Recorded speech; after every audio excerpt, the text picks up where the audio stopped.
Bilasiniya, chasilo. Lao. Ima, yung tsala sila o. Chasilo. Lao. Imagi mangan! Baba ko'y nalaw malain! Yung tsala siya ba? Lao, ima. Lao.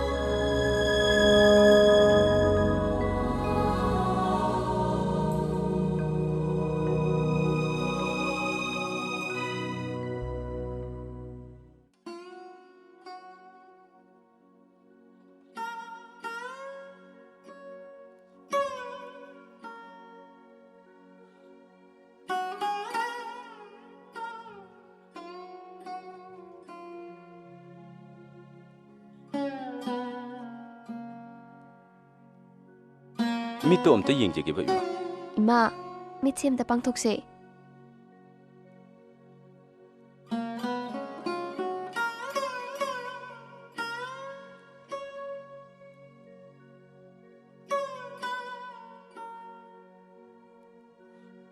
아나바시 그슈 토이독부 tawde.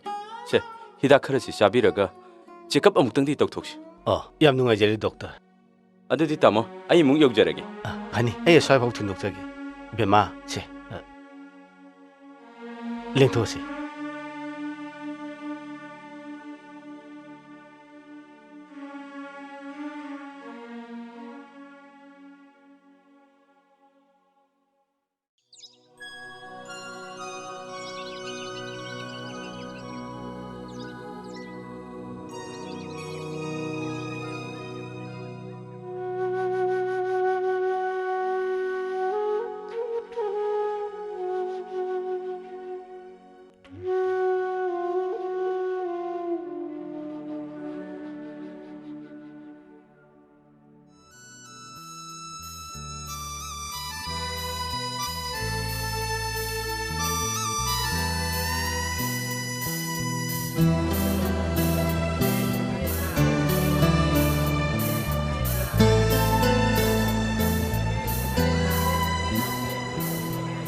Nua, nuksi han baya kadra. Ai Tomba, mocha, mi te nungsi tahan dia ni se. 야네, 맛좀 바이비요.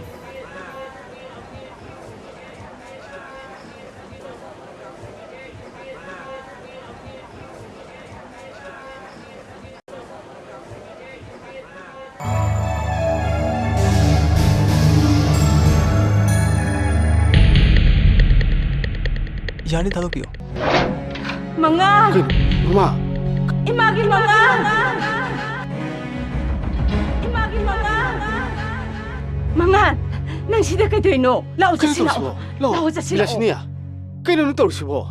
Maksi ako'y kisana ti. Tado! Noy na ibo pari ba karigino? Ima, Karigino! Ima na nang buti ba na kaya wari ba? Karigino nang nasida lay ba? Lao! Yung nasa sila o! tamo na tiye. Sa sila o, ima. Se. Karigino na ko'y na ay gisa hunto ang mga tsala sila o ay ba karigino? Nakoy mo loy na nga ora ba? Ay, isa mga Ima, sa sila o. Tado! Ay, isa po na isa loy eh!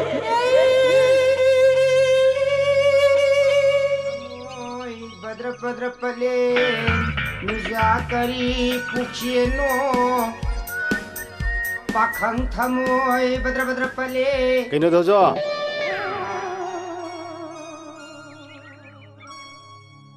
कुराइङो खोइसु पाखं निना दिन मारी जबनिदा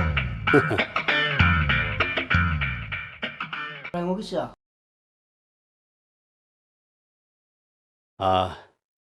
Noy namadi takrabo. कुराइङो थौ यादि इबुङोला थकनियन Khangdi. Kari tawgadabno. Magi matawsida ay khong thangdoktuna chatpa ngamda. Ibemadi. सनाइ बेमदि ममानबी single हेवी Pare pare. Langli aigi wakasi, beitadu bangun jade. Idang langli aigi wakasi, beitadu bangun jade. Ikan pada, lesai pusi si, hai pun khandi. Ahing nukira, nuksi wakala, ngori aigi,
ꯆꯤꯃꯨ ꯀꯌꯥ ꯀꯃꯥꯏꯅ ꯇꯧꯕꯅꯣ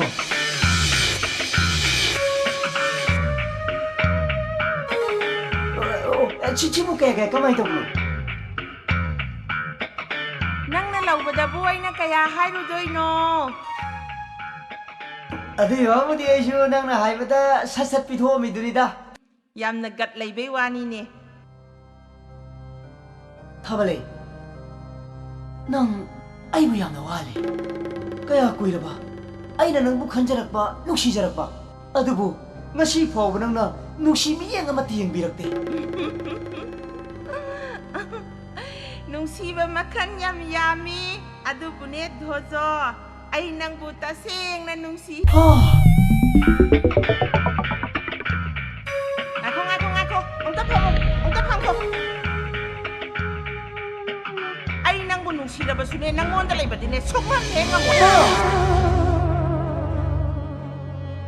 ꯊꯥꯕꯂꯩ ꯑꯩ ꯅꯪꯒꯤ ꯅꯨꯡꯁꯤ ꯃꯤꯠꯇꯝꯗ ꯉꯥꯎꯏ ꯅꯨꯡꯁꯤꯕꯤ ꯅꯪꯕꯨ ꯃꯤꯃꯥꯡꯗ ꯂꯦꯅꯖꯗꯨꯅ ꯄꯨꯖꯅꯤꯡꯕꯅꯤ ꯑꯗꯨꯕꯨ ꯅꯪꯗꯤ ꯅꯨꯡꯁꯤ ꯀꯔꯕꯥꯔ ꯇꯧꯕꯤ ꯑꯣꯏꯔꯝꯂꯦ ꯀꯔꯤ ꯋꯥꯅꯣꯗ ꯇꯥꯙꯣꯖꯣ 23rd ꯁꯦꯟꯆꯨꯔꯤꯒꯤ ꯌꯥꯛ ꯂꯥꯎꯅꯔꯕ ꯃꯇꯝꯁꯤꯗꯕꯨ ꯅꯨꯡꯁꯤꯕꯕꯨ ꯇꯔꯥꯏꯅ ꯈꯟꯕ ꯌꯥꯕ꯭ꯔꯣ ꯅꯁꯛ ꯌꯦꯡꯉꯤ ꯀꯗꯥꯏ ꯅꯔꯟ ꯌꯦꯡꯉꯤ ꯍꯣꯇ꯭ꯔꯣꯡ ꯍꯣ ꯐꯤꯚꯝ ꯌꯦꯡꯉꯤ ꯅꯊꯕꯥꯛ ꯏꯆꯦꯡ ꯅꯅꯤꯡ ꯏꯁꯨꯝꯁꯨ SP ꯇꯦꯕ꯭ꯂꯦꯠꯇ ꯂꯥꯏꯆꯨꯕ ꯃꯥꯟꯕꯣ ꯃꯥꯟꯖ ꯅꯪꯕꯨ ꯀꯔꯤ ꯌꯦꯡ ꯑꯩꯅ ꯅꯨꯡꯁꯤ ꯀꯔꯝꯅ ꯄꯣꯂꯣꯏꯗꯣꯏꯅꯣ ꯍꯥꯏꯃꯅꯁꯨ ꯍꯥꯏꯃꯜꯂꯤ ꯅꯨꯡꯁꯤꯕꯤ ꯂꯥꯏꯔꯕ ꯃꯧ ꯂꯤꯡꯕ꯭ꯔꯥ ꯏꯅꯥ ꯈꯨꯟꯕ ꯃꯄꯥꯟ ꯁꯥꯕ꯭ꯔꯥ ꯁꯛ ꯐꯖꯩ ꯀꯩꯗꯧꯅꯤ ꯁ꯭ꯋꯥꯏ ꯃꯣꯁꯤ ꯃꯥꯟꯖ ꯅꯪꯕꯨ ꯂꯣꯌꯨꯝꯕꯥꯎ ꯍꯟꯗꯛ ꯃꯄꯣꯛ ꯂꯥꯡꯉꯣꯟꯁꯤꯒꯤꯗꯤ ꯁꯟꯇ꯭ꯔꯣ ꯇꯣꯡꯕ ꯀꯅꯥꯒ ꯄꯨꯟꯁꯤ ꯂꯩꯄꯨꯟ ꯑꯣꯏꯒꯦ ꯈꯟꯖꯈ꯭ꯔꯦꯗꯣ ꯅꯅꯥꯎꯅ ꯋꯥꯔꯧꯅꯨꯀꯣ ꯁꯛꯊꯤꯕꯣ ꯍꯧꯖꯤꯛ ꯃꯇꯤꯛ ꯄꯣꯡꯖꯕꯤ ꯈꯪꯉꯅꯤꯗꯣ ꯁꯔꯤꯁꯣꯟ ꯅꯨꯖꯥꯅꯕꯨ ꯁꯅꯥ ꯁꯣꯔꯣꯛ ꯌꯥꯡꯕꯤꯊꯛ ꯁꯥ ꯁꯟ ꯆꯤꯡꯒꯨꯝ ꯆꯤꯡꯕꯗ ꯀꯤꯒꯦ ꯀꯅꯥꯅ ꯀꯩꯗꯧꯕ ꯉꯝꯒꯅꯤ ꯐꯥꯒꯤꯗꯗꯤ ꯑꯋꯣꯏꯕ ꯑꯣꯏꯅ ꯇꯧꯔꯗꯅ ꯅꯪ ꯉꯁꯤ ꯁꯦꯛꯀꯥꯁꯤꯗ ꯆꯞꯁꯤꯜꯂꯒ ꯁꯣꯔ ꯁꯜꯂꯨꯔꯣ ꯊꯧꯋꯣꯡ ꯎꯁꯤꯠꯇꯕ ꯁꯥꯔꯗꯅ ꯍꯦꯔꯥꯅꯤ 이마이마 춤추지는 깐기르니 윤반방 간다 그런데 딸이 ꯅꯪ ꯉꯁꯤ ꯁꯣꯔ ꯁꯠꯂꯒ ꯍꯥꯠꯂꯨꯔꯣ ꯍꯦꯔꯥ ꯖꯤꯀꯥ ꯄꯣꯜꯂꯛꯇꯒꯅꯦ ꯑꯐꯥꯎ ꯁꯥꯕꯗꯤ ꯌꯥꯔꯣꯏ ꯍꯥꯏꯔꯤꯁꯤꯅꯤ ꯍꯦꯔꯥ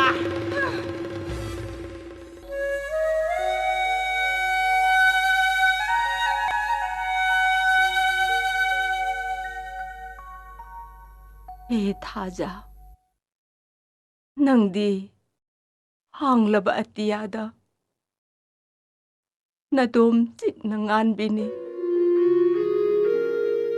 하여 해타자 아이기 희지기 마니 이샤 망한디 그동의 락까지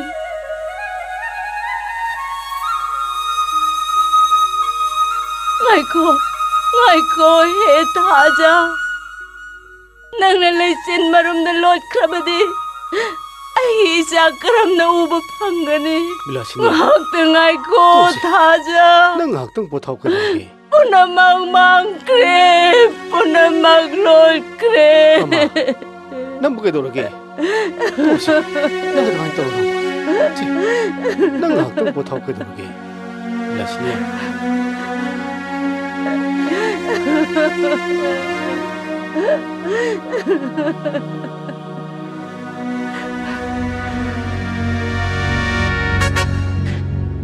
Karigino, nang naibuk ko siyensit na riba. Nang kanano, ay mo na asok ngam na ayat papiri si po. Bilasini nang haktang potaw ka dorage Baba, Ima, 통jem 다 항어. 세 통jem 다 항어 봐. 이마, 그대로게 이마, 하, 그대로게. Ay kaso daw di na. Nangunda ka na kari mo hayan biraagi. Ang awbisi di, ay kaso daw di. Bilasini nang bungo saisu chaksu phajana chakidi chak lamro Sak lam te da. Mangda kayo mo urami. Ay nang ubo dugo. ꯀꯔꯤ ꯎꯔꯝꯃꯤ ꯀꯥꯎꯈ꯭ꯔꯦꯗ ꯑꯁ ꯏꯃꯥ ꯋꯥꯈꯜꯗꯣ ꯀꯔꯤ ꯀꯔꯤꯅꯣ ꯄꯥꯈꯟꯗ ꯈꯟꯖꯤꯜꯂꯦ ꯁꯦ ꯋꯥꯈꯜꯗꯣ ꯉꯥꯏꯍꯥꯛꯇ ꯅꯨꯡꯉꯥꯏꯅ ꯄꯣꯊꯥꯍꯧꯕ ꯑꯗꯨꯕꯨꯗꯤ ꯑꯩꯁꯨ ꯈꯪꯉꯤꯗ ꯋꯥꯔꯕꯗꯤ ꯅꯨꯡꯉꯥꯏ ꯅꯨꯡꯉꯥꯏꯅ ꯂꯩꯌꯨ ꯍꯥꯏꯕꯅꯤ ꯑꯩꯁꯨ ꯈꯪꯉꯤꯗ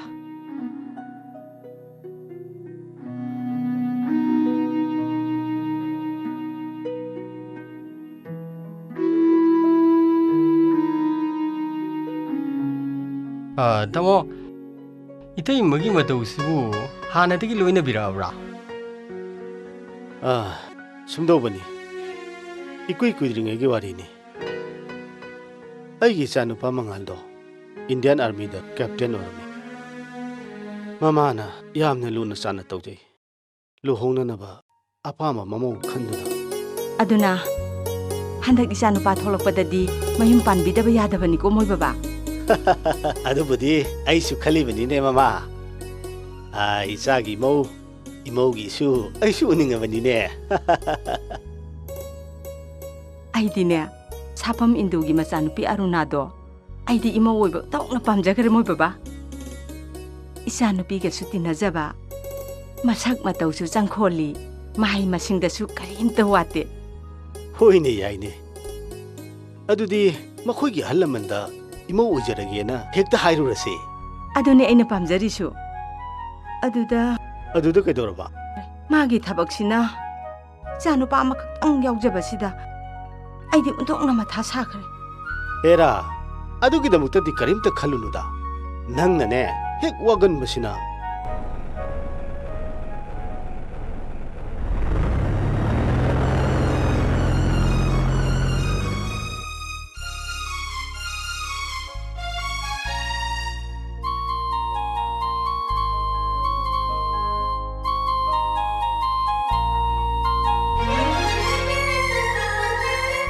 Bima, Sana, Moy Baba, Ibung wala eh.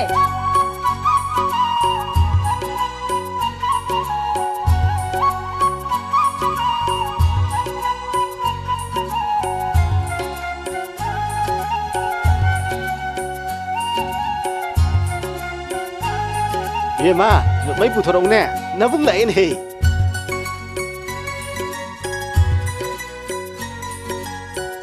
Nang sulaw hey. Babung kala ebra. Pamo. Yare. Masi, bet to ipajage. Karigino nangna pawwe pipi da thai sat hekta lai sibo. Pitiga phangponti da pamo. Kalu. ꯇꯥꯃꯣ ꯑꯩꯒꯤ ꯐꯨꯔꯤꯠꯇꯣ ꯂꯩꯔꯛꯄ꯭ꯔꯣ ꯂꯩꯔꯛꯇꯗꯤ ꯀꯩꯅꯣ ꯑꯇꯩꯒꯤ ꯂꯩꯔꯛꯇ꯭ꯔꯁꯨ ꯏꯆꯜ ꯏꯁꯧ ꯂꯥꯡꯕꯒꯤꯕꯨ ꯁꯣꯏꯕ ꯌꯥꯕ꯭ꯔꯣ? Chalo imungda yengurasi chalo. Lao. Potharu silaw imda. Changasi.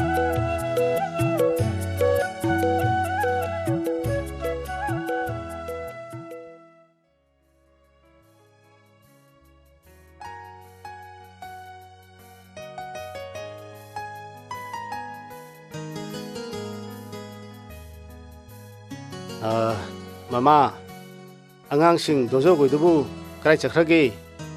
Hauji waida swaida beng ngangambani. Leiramgani. Ngai khone mama. Nakhoigi nahangi luhombai wafamduna kari haina khraba. Aduburo moi baba. Makhoisu hanadagi akhoi dawna pamamjatni. Nungaire da dudia. Adudi mama handaktine chagi mausi tidaba yadeko. Magi suti do extend tawna ba hairage. Moi baba. Sagi thabakse to allasiba. Mana aigi nakta laitabase yam nungaite. Adubudi nangna laifam khuding chatuna nijakhiba nachani dana. Yam khanjalunuda. Sinpham ama pai bhaibase yam darkani. Ichagi sinphamse aidine yam pamjakhra ponin he. Moi baba. Isagi bu kari walige. Masin maupa khaktani. Isadi phamdana leirabasu isagi kesu watina. Mama, thamoidu aduk hangna piksin ganuda. Aidi marung mapang singi mamangda ichane active service tawi kaina yam chawthok chari ponin he. Adubudi sumba. Adude ichana lapna leigibase aidi yamna nungaijate. Kanade se mama ai thengre. Ngasidi ne ai khra thengko yaiko. Handak sagadaba thongdo ꯑꯗꯨꯒꯤ ꯃꯔꯝꯗ ꯃꯤ ꯈꯔ ꯋꯥꯔꯤ ꯁꯥꯟꯅꯅꯤ ꯗꯣꯖꯣ ꯗꯣꯖꯣ ꯈꯨꯔꯥꯏꯉꯣ ꯅꯪ ꯒꯥꯔꯤ ꯊꯧꯗꯣꯔꯕꯣ ꯑꯩ ꯉꯁꯥꯏꯅ ꯒꯥꯔꯤ ꯊꯧꯗꯣꯛꯑ ꯉꯥꯏ ꯂꯩꯖꯔꯕꯅꯤ ꯈꯨꯔꯥꯏ ꯏꯕꯨꯡꯉꯣ ꯊꯣꯛꯂꯛꯃꯟꯗꯕꯗꯨꯗ ꯂꯥꯎ ꯆꯠꯁꯤ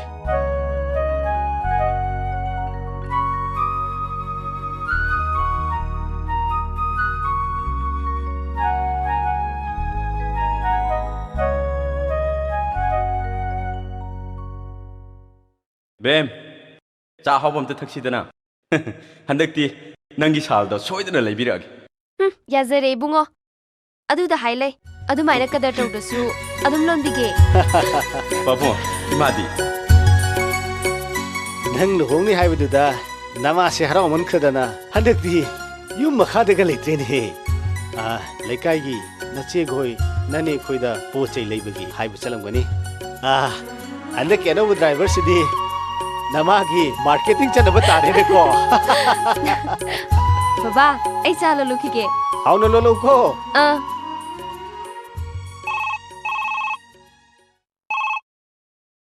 Hello? Yes, I am his father. Who is on the line? Oh, please be on the line. Say, Nangini. Hello? Captain Mangal is speaking. Yes, sir.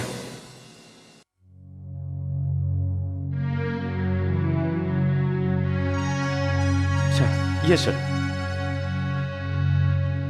Yes, sir, I'm sure. Kari hai noi buma. Pamu, border the irang lere harapani da. Yam thuna lao harapani. baba tamo cha Bem, aigi phiron do amukta pek tawsi. Ai hauji chatpa tare. Amukta pek tawsi.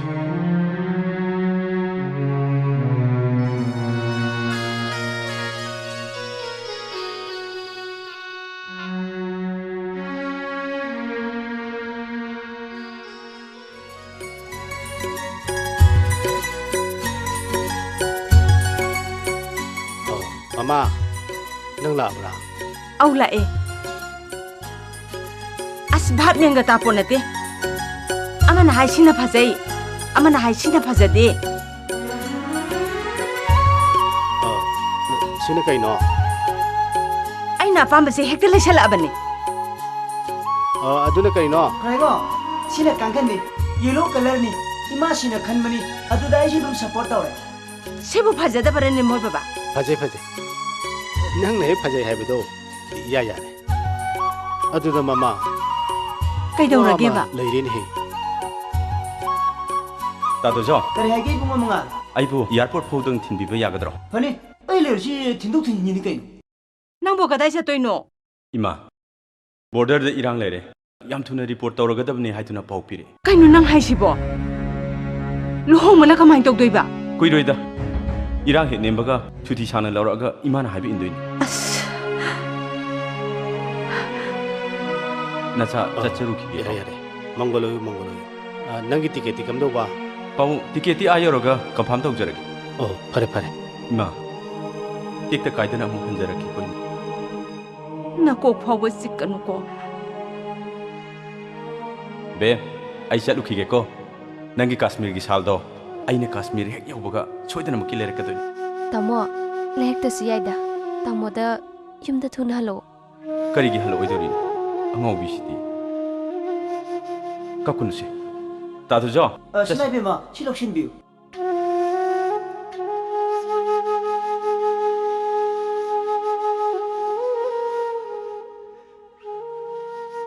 Aduburo handaktine aigi imau oidorise yumsida leibadane mati chabek jajani moi baba handaktine akhoi bungona suti hek tholakpagane thabaksi to olasiko isa sa thokibase yam nungaite isi esi adana adugane pungning sisune chonhe chondaba Yamna su khanjalunu da mama. khandaba yadabani isa nu pasu matomdani As, mama nang sima. Mafam aduda magumba matomda pokpa mayam ama yauribani ne mama. baba ima chak loire chak sa thors lao ꯑꯩ ꯆꯥꯛ ꯌꯥꯝ ꯂꯥꯝꯃꯦ ไก่ย่างทงอีโน ꯕꯕꯥꯅ ꯈ꯭ꯋꯥꯏꯗꯒꯤ ꯄꯥꯝꯖꯕ ꯀꯥꯡꯁꯣꯏ good ꯑꯗꯨꯅꯤꯗꯅ ꯏꯆꯥꯁꯤꯗꯤ มวยบาบาเนนตอริสิเนี่ยนุ่งตางาอ้าวบ่ตะเลรออยตง ꯏꯍꯦ ꯏꯕꯦꯝꯃ ꯕꯕꯥꯅ ꯅꯍꯥꯟ ꯅꯃꯥꯅ ꯆꯥꯅꯅꯕ ꯍꯥꯏꯅ ꯁꯔꯦꯡ ꯑꯌꯥꯏꯕ ꯁꯨꯛ ꯁꯥꯡꯕ ꯂꯩꯔꯛꯄꯗꯨꯗꯤ ꯐꯣꯟ ꯂꯥꯛꯑꯦ ꯕꯕꯥ ꯄꯥꯏꯒꯦꯀꯣ ꯍꯜꯂꯣ ꯑꯩ ꯃꯉꯥꯜꯒꯤ ꯃꯄꯥꯅꯤ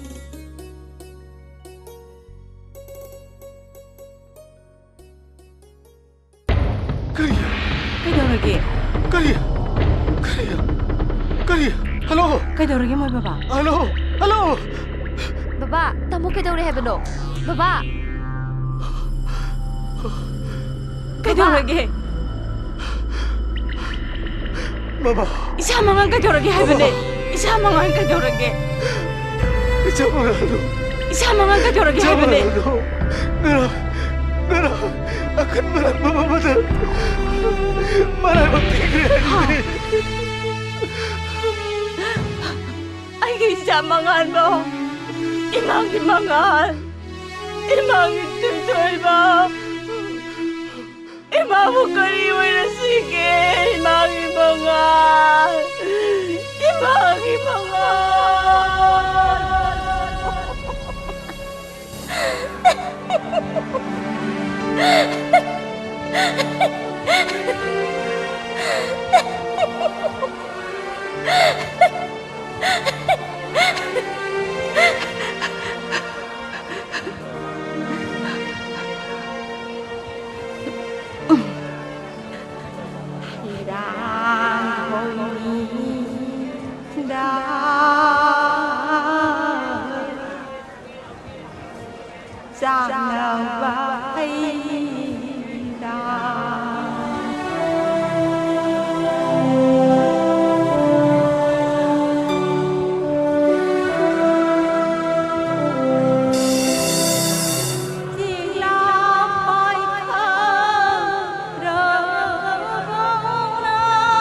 Kino nang to siya? Asya lo ye.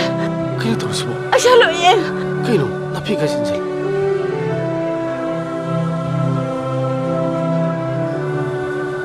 Im siya sila. Lo siya sila ba? Lo. Acan pa to. Telepon to niya. Sila. Salah pa. Lo, gari sila.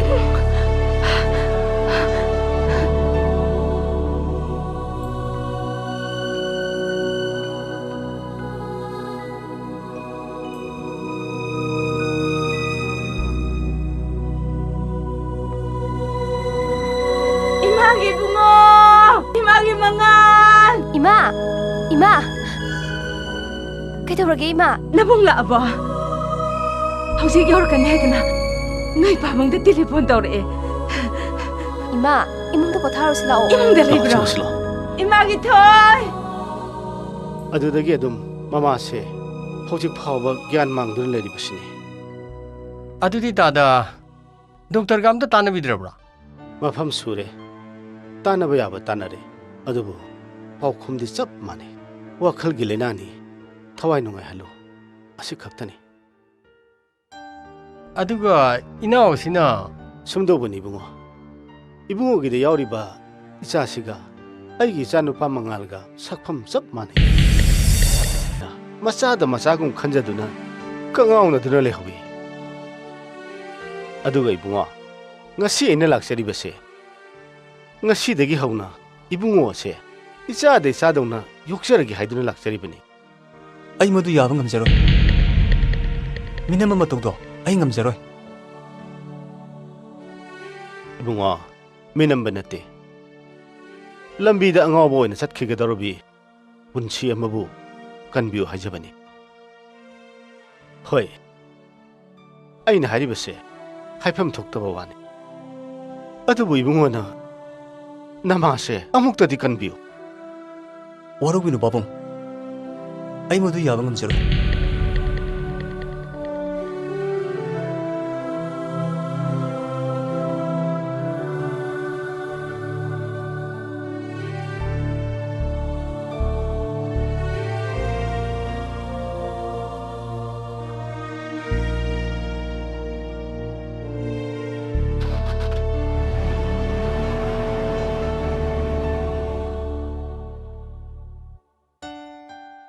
ꯃꯣꯃꯣꯆꯥ ꯑꯩ ꯋꯥ ꯍꯥꯏꯒꯦ ꯃꯣꯔꯥꯁꯤꯗ ꯐꯝꯃꯨ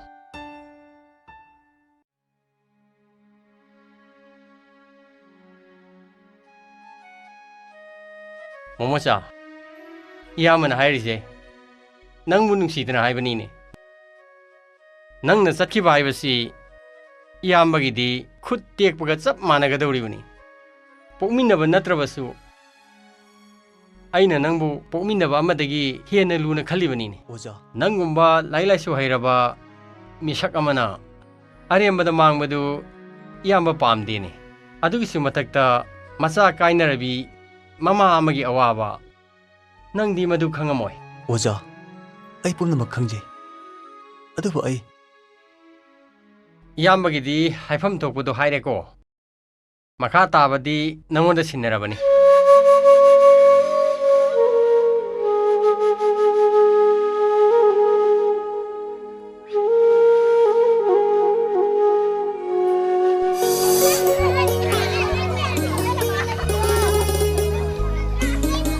ꯑꯩꯅ ꯍꯥꯏꯔꯤꯕꯁꯦ ꯅꯈꯣꯏ ꯃꯨꯟꯅ ꯇꯥꯒꯗꯕꯅꯤ ꯆꯥꯛ ꯆꯥꯕ ꯃꯇꯝꯗ ꯅꯈꯨꯠ ꯅꯁꯥ ꯁꯦꯡꯅ ꯍꯥꯝꯇꯣꯛꯑꯒ ꯆꯥꯛ ꯆꯥꯒꯗꯕꯅꯤ ꯈꯨꯠ ꯁꯥ ꯃꯣꯠꯂꯕꯗꯤ ꯍꯛꯆꯥꯡꯗ ꯑꯅꯥꯕ ꯍꯧꯔꯛꯏ ꯅꯥꯔꯕꯗꯤ ꯗꯥꯛꯇꯔꯅ ꯍꯤꯗꯥꯛ ꯀꯥꯞꯄꯤ ꯍꯤꯗꯥꯛ ꯀꯥꯞꯄꯁꯤ ꯌꯥꯝꯅ ꯅꯥꯏ ꯑꯗꯨꯅ ꯅꯈꯣꯏ ꯅꯥꯗꯅꯕ ꯀꯟꯅ ꯍꯣꯠꯅꯒꯗꯕꯅꯤ ꯑꯗꯨꯅ ꯆꯥꯛ ꯆꯥꯒꯦ ꯑꯩꯈꯣꯏꯅ ꯀꯔꯤꯒꯨꯝꯕ ꯑꯆꯥꯄꯣꯠ ꯑꯃ ꯆꯥꯒꯦ ꯍꯥꯏꯕ ꯇꯥꯔꯕꯗꯤ ꯈꯨꯠꯇ ꯑꯃꯣꯠꯄ ꯄꯥꯍꯟꯗ꯭ꯔꯕ ꯃꯇꯨꯡꯗ ꯆꯥꯒꯗꯕꯅꯤ ꯑꯩꯅ ꯍꯥꯏꯁꯦ ꯅꯈꯣꯏ ꯈꯪꯒꯗ꯭ꯔꯥ ꯀꯔꯤꯒꯨꯝꯕ ꯑꯝꯇ ꯍꯪꯖꯒꯦꯕ ꯀꯔꯤ ꯇꯥꯛꯄꯤꯒꯗꯕ ꯑꯩꯈꯣꯏ ꯅꯍꯥꯟ ꯐꯣꯝ ꯊꯥꯖꯤꯟꯖꯔꯝꯕꯗꯨꯅꯤ ꯑꯉꯥꯡꯁꯤ ꯁꯤꯟꯅꯖꯔꯝꯃꯒꯦ ꯍꯥꯏꯗꯅ ꯑꯁꯥꯏꯗ ꯋꯥꯔꯤ ꯁꯥꯔꯨꯔꯁꯤ ꯑꯉꯥꯡꯁꯤꯡ ꯅꯈꯣꯏ ꯐꯝꯃꯝꯃꯨꯀꯣ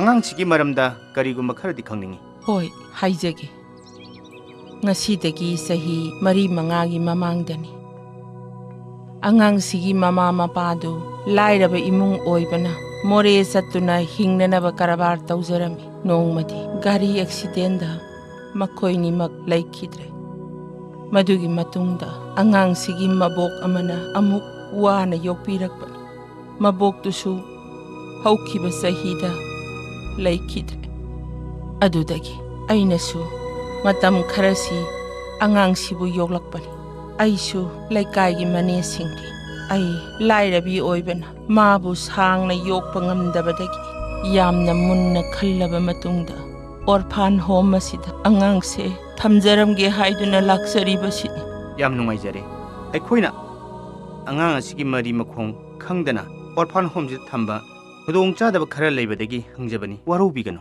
ꯅꯦ ꯑꯩ ꯂꯩꯍꯧꯕ ꯉꯝꯃꯣꯏ ꯑꯩ ꯅꯦꯅꯦꯒ ꯄꯨꯟꯅ ꯌꯨꯝ ꯆꯠꯁꯤ ꯅꯦꯅꯦꯒꯤ ꯃꯣꯃꯣꯆꯥ ꯅꯪ ꯂꯩꯍꯧꯔꯣ ꯅꯦꯅꯦ ꯅꯪꯒꯤ ꯅꯅꯥꯛꯇ ꯇꯣꯏꯅ ꯂꯥꯛꯀꯅꯤꯌꯦ ꯅꯦꯅꯦꯁꯨ ꯇꯣꯏꯅ ꯂꯥꯛꯀꯅꯤꯌꯦ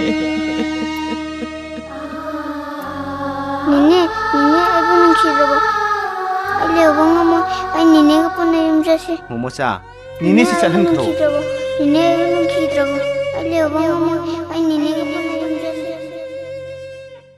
1 2 3 4 5 6 7 8 9 10 1 2 3 4 5 6 7 8 모자 낭부 양 까라비 사니시고 영능버로 영능이 어제 पैसा 비오 하겠네 어이 पैसाशु 오자는 부탁하다보니 어이 라이릭슈 통tin 땅다보니 낭는 빠마 역시 레디 1 2 3 4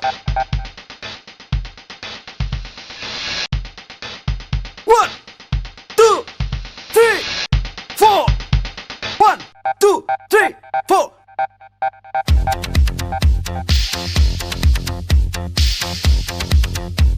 Ready? 1, 2, 3, 4, 5, 6, 7, 8, 9, 10. 1, 2, 3, 4, 1, 2. 1, 2, 3, 4, 5, 6. 1, 2, 3, 4, 1, 2, 3.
Ngarangdasu unada ngairi kari haida watlige. Thabale. Sum unaningi. Sum lakningi. Sum wari sananingi. Sum nanakta lakningi.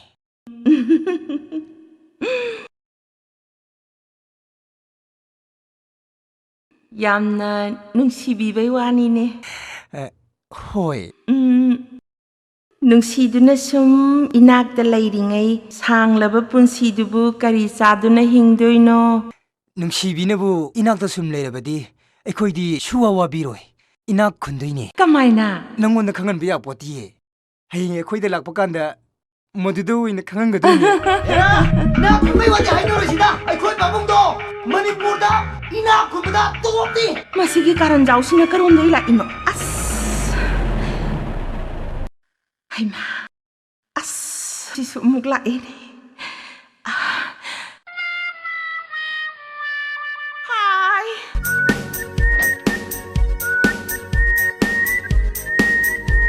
Manja nang bungai beda.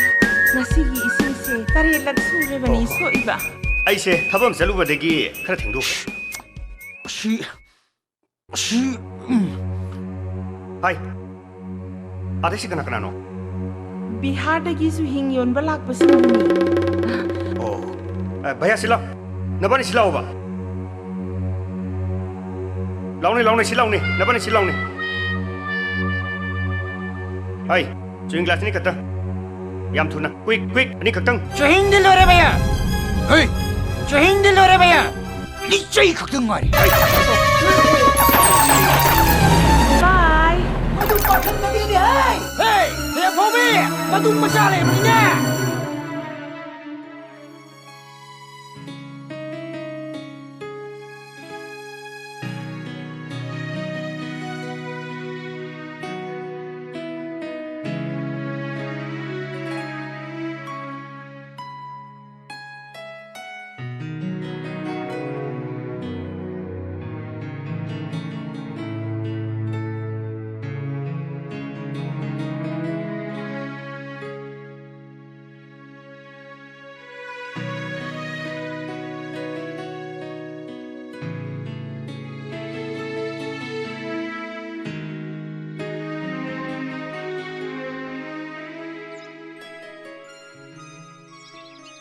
Kuraingo.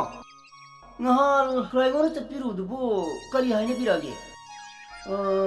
Mabu la aro hebru kuraingo. Ngai khoda dozo. Nang na maro na ma. Sum khangjaningdana. 도저 누파 마차도 락도 만데다 닥터나 헤르미두가 이마시기 피범시가 그래ngo 아이 미두기 만나도 ਚੱල가 타모시니 했다 하지로리 그래ngo ꯈꯪꯗ꯭ꯔꯦꯗ 도저 ꯑꯩꯁꯨ ꯃꯉꯣꯟꯗ 하이제바 야바 ꯃꯈꯩ 하이제로 감독니 나마시기수 이소나 땀바마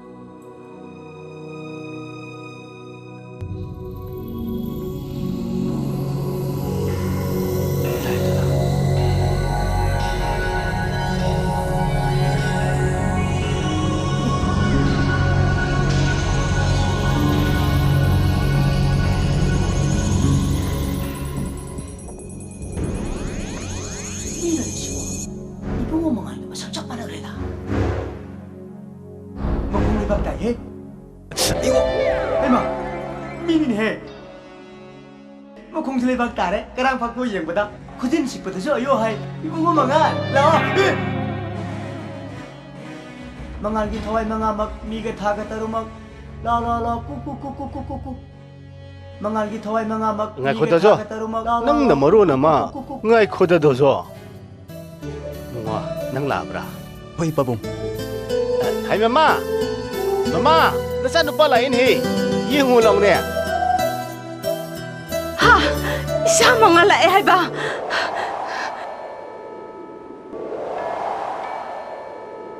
ima Imagi mga Mama, ay ni sa pangalan kini. Kapkan hydro. Imagi mangan. Imana nang mo. Kaya wa na nga jarak pa. Kaligino. Nang nayam na sukoy na lang tabasi mo. Kaligino. Ayo si. Ayo. Nang na. Yung natunala ka ni Harangan. Lang tabasi mo kaligino. Nang imababa mo nung sida bro. Ay, imabababu yam nungsi. Ngasidagi ay yumsidagi sukan halaroy. Imagi tituiga. Sidagi tine. Imana nang mo sung tararoy. Mama. Mama, isa si lamsang lakpado waramani. Lo, imong chang silo.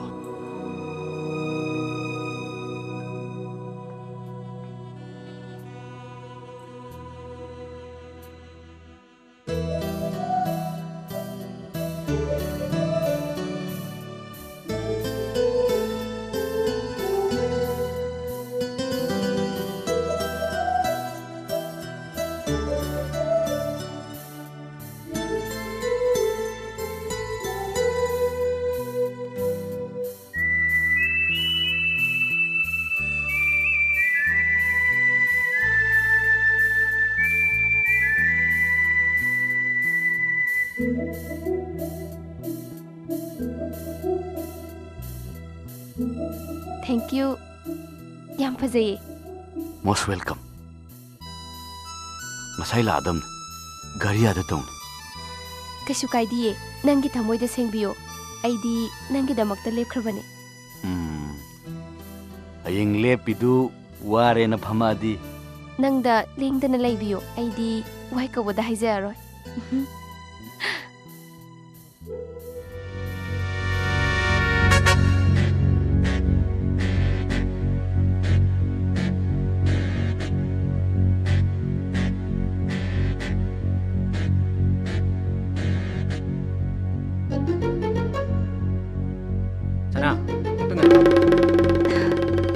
Hanjin haikrabaduni. Makata bagi thoina kana aroy. Haijay matik chawthokpaduna tungda afabadi khak oirakloi. Aina nangonda hanjin hairibase nakoi ahlsinga haina singnakibagi matungina. Aduk nating leba nangna nupi macha amada mafamse lamhangni. Kawgano. Kanaroi bhai, masi ekta chingasi. Nangonda insult tawbase ai yam nungaitene bhai. Ima. Hidak taksi ima. Kaino? Hidak taksi. Karigi hidak no. Ay hidak ka leite. Ay naba farasidi. Mama. Sidi anaba hidak natiye. Saning thangni naba wakhal nungai naba vitamin ne. Se taksi ba.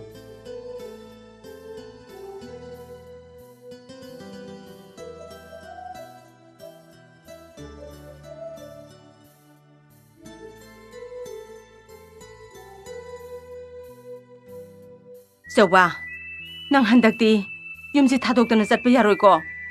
Yumje mi watlabani. Nangi khangna chanaba leragana imada hekta hayo. Natragana nakhoi babaga ibani na sinbase nang yaba daba. Mama. Matam khardang ngai kisida. Kuibe yaroi. Asengba arepa madi khangnaba dabani. Moi baba chu namong nupi oibe yaba masak phajabi lairi hai bima thiba yabani. Karigi tumina laibirino. Hoi, chumine mama. Moi baba da haibanadi kanararoi. Aigidi atataini. Aina thokpa dum sinjagrage. Mama. Aikhoigi chagi modi aikhoina hana haneba malai khadudi. Hoine moi baba. Ikaw rure. Masidi ai busu ingo holida. Pinky, thawam chaludana thingtokre. Nang saunu ko. Yare, daroya. Nang no matam chana lakpa yaukhrabo. Asiya da toineba. Sarno ba.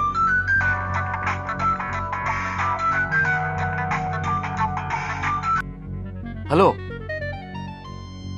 Lai, on the way. 30 minutes ki manungda soidan lani. As. Sana nang jiba. ꯁꯅꯥ ꯍꯥꯏꯁꯤꯕꯨ ꯀꯅꯥꯅꯣ? ꯑꯩꯈꯣꯏꯅꯤꯅꯦ ꯂꯥꯛꯇ ꯌꯥꯗꯦꯅ phone ꯇꯧꯔꯛꯏꯅꯦ ꯑꯁ ꯅꯨꯡꯁꯤꯅꯕꯗ ꯃꯇꯠ ꯇꯠꯄꯁꯦ ꯑꯩꯗꯤ ꯌꯥꯝ ꯍꯩꯅꯗꯦ. ꯃꯇꯠ ꯇꯠꯄꯗꯣ ꯍꯌꯦꯡ ꯀꯣꯟꯅꯅꯦ ꯃꯇꯠ ꯁꯝꯖꯟꯅ ꯂꯣꯏꯔꯦ ꯀꯩꯅꯣ. ꯁꯤꯕꯨ ꯐꯤꯂꯝꯗꯧꯅ ꯇꯦꯁꯟꯅꯕꯗꯤ ꯍꯩꯈ꯭ꯔꯄꯣꯠꯅꯤ. ꯍꯥꯏꯖꯤꯟꯅꯕ ꯅꯠꯇꯦ ꯑꯁꯦꯡꯕꯅꯤ ꯄꯤꯡꯀꯤ. ꯑꯩ ꯅꯪꯕꯨ ꯊꯃꯣꯏ ꯁꯦꯡꯅ ꯅꯨꯡꯁꯤ. ꯑꯗꯣ ꯏꯅꯦꯗꯣ ꯁꯥꯎꯔꯝꯃꯅꯤ. ꯑꯩ ꯉꯥꯛꯇꯪ ꯌꯧꯔꯨꯒꯦ please. 이니에도 오이람되드나 아마도 오이람니고. 아스 삐끼 낭지마. 아이씨 참 다시다 봐요 아니네. 오 파리 짤루로. 땡큐 바이. 아 나이 쿠어. 아이 콜리스 복다 드롭 taubirammo. 호이 라오.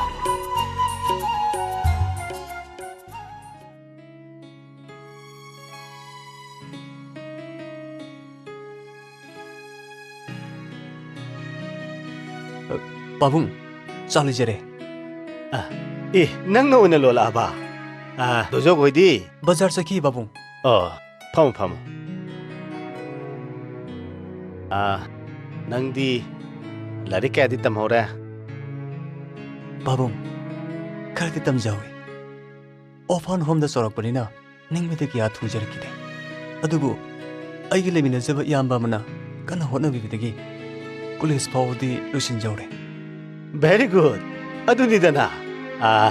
Nang namakha tamthaningasu ipade hekta hayuko ipa mateng pange. Adu pabunggi reading room da leriba lairik singsibu.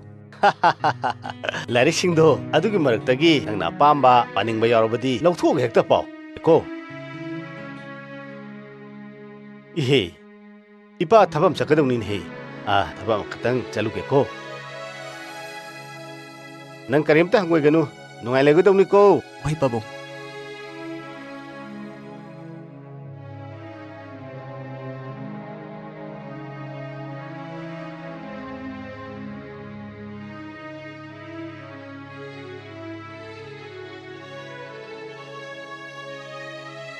Haima. Nang di lairik ta padana leirabro. Ima. Kanung kak sum yengamanida. Kara supo thaudana angaw bosidi. Nate, nang mo chak isinga jarabro. Jare ima. Adudi yengoy, nasa nupi college sakani haibane ba. Mahakte thinbirugero. Hoi. Thinjarugi ima. Ye, magi gari masadudi yadre haibani. Ado gari asoboduda thinbiruragero. Hoi ima. Lao, ima sobiragi.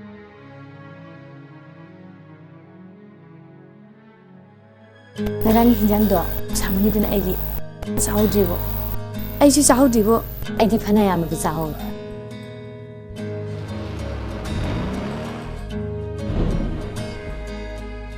와우 와 타나이비 메기 아노버 다이버시티 얌 싱리미니. 하이 얌 탱이고 호렌 보고 호마카이 가오니고.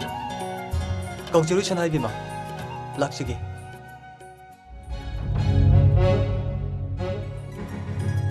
Lao, changs lao. Khoi di amang ngai du ba li.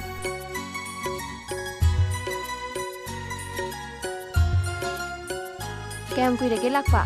Nang ngai bada amadi warabani ne bema. Kaidorage.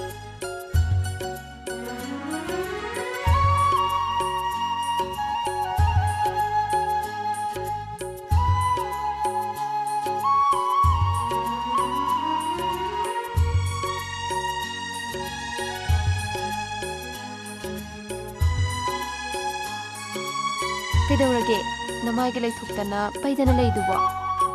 Nang hojik thilei nupa du kanano? As, o, adugi oire. Natide. Yam thuairo, hojik du kanano? Hojik nupa do. Kaidoroba? Ekhoi driver ne. Oh. Adu ngasai hayadro. Daloya. Aigi nungsibadi lengdabani. Ado. Nang ay pwede nungsibra. Nang bro, tamam nungsina. Asing ba? Adoy di ay gidamakta nang kidabangam ni. Tatakpi nangi mijena ꯁꯨꯝꯍꯠꯄꯤ ꯅꯪꯒꯤ ꯅꯇꯧꯅ ꯃꯤꯀꯨꯞ ꯈꯨꯗꯤꯡ ꯉꯥꯎꯍꯜꯂꯦ ꯅꯅꯥꯛꯇ ꯑꯁꯨꯝ ꯂꯩꯅꯤꯡꯂꯦ ꯅꯅꯥꯛꯇ ꯑꯁꯨꯝ ꯂꯩꯅꯤꯡꯂꯦ ꯄꯥꯝꯃꯨꯕ ꯅꯪꯒꯤ ꯋꯥꯍꯩꯅ ꯅꯨꯡꯁꯤꯕ ꯅꯪꯒꯤ ꯅꯇꯧꯕꯨ ꯅꯤꯡꯁꯤꯡ ꯅꯤꯡꯁꯤꯡ ꯀꯥꯎ ꯉꯝꯗꯦ ꯅꯅꯥꯛꯇ ꯑꯁꯨꯝ ꯂꯩꯅꯤꯡꯂꯦ ꯅꯅꯥꯛꯇ ꯑꯁꯨꯝ ꯂꯩꯅꯤꯡꯂꯦ ꯇꯊꯛꯄꯤ ꯅꯪꯒꯤ ꯃꯤꯠꯌꯦꯡꯅ ꯁꯨꯝꯍꯠꯄꯤ ꯅꯪꯒꯤ ꯅꯇꯧꯅ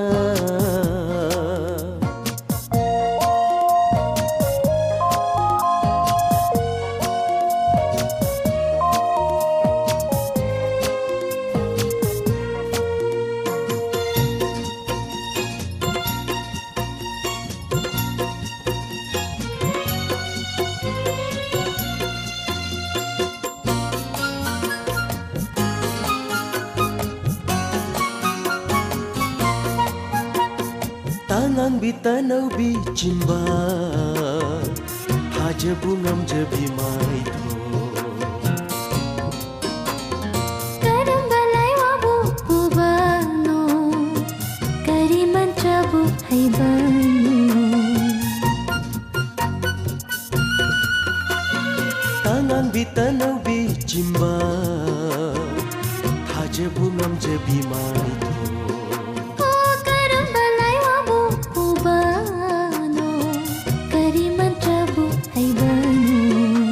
ꯋꯥꯛꯆꯤꯡꯒꯤ ꯒꯨꯂꯥꯞ ꯀꯨꯝꯅꯤꯡ ꯊꯤꯖꯩ ꯅꯨꯡꯁꯤꯕꯤ ꯅꯪꯒꯤ ꯃꯥꯏꯊꯣꯡꯁꯦ ꯑꯩꯒꯤ ꯑꯁꯨꯝ ꯑꯣꯏꯅꯤꯡꯂꯛꯂꯦ ꯅꯨꯡꯁꯤꯕ ꯍꯥꯏꯗꯣꯛꯑꯁꯤꯔ ꯇꯊꯛꯄꯤ ꯅꯪꯒꯤ ꯃꯤꯠꯌꯦꯡꯅ ꯁꯨꯝꯍꯠꯄꯤ ꯅꯪꯒꯤ ꯅꯇꯧꯅ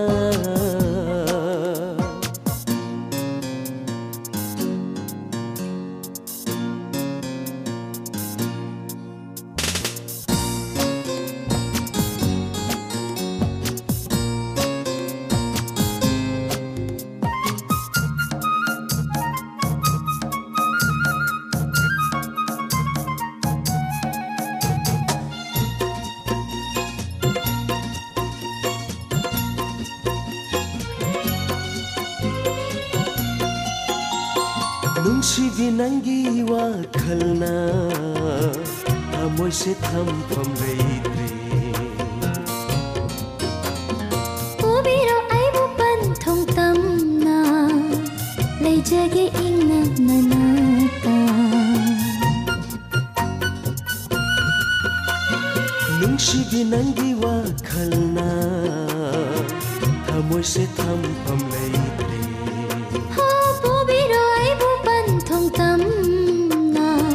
ꯂꯩꯖꯒꯦ ꯏꯪꯅ ꯅꯅꯥꯛꯇ ꯊꯥꯖꯒꯨꯝ ꯊꯣꯔꯛꯂꯣ ꯊꯃꯣꯏꯗ ꯃꯨꯠꯅꯥꯏꯗ ꯉꯥꯜꯂꯔꯣꯏ ꯏꯅꯥꯛꯇ ꯃꯄꯣꯛ ꯂꯥꯡꯉꯣ ꯈꯨꯗꯤꯡꯗ ꯅꯨꯡꯁꯤ ꯁꯦꯕꯥ ꯇꯧꯖꯒꯦ ꯇꯊꯛꯄꯤ ꯅꯪꯒꯤ ꯃꯤꯠꯌꯦꯡꯅ ꯁꯨꯝꯍꯠꯄꯤ ꯅꯪꯒꯤ ꯅꯇꯧꯅ ꯃꯤꯀꯨꯞ ꯈꯨꯗꯤꯡ ꯉꯥꯎꯍꯜꯂꯦ ꯅꯅꯥꯛꯇ ꯑꯁꯨꯝ ꯂꯩꯅꯤꯡꯂꯦ ꯅꯅꯥꯛꯇ ꯑꯁꯨꯝ ꯂꯩꯅꯤꯡꯂꯦ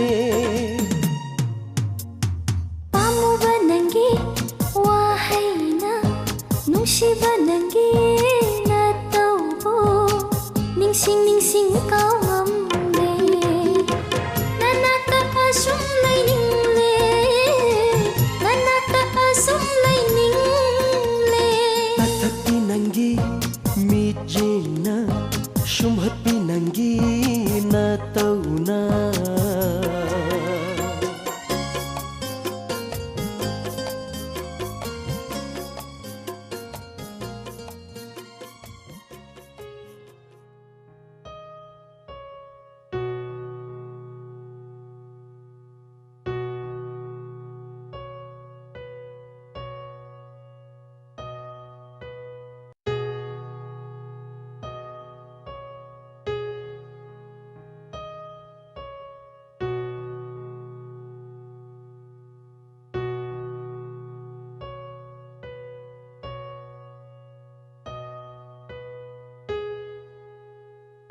Ihe, tumamalin hi.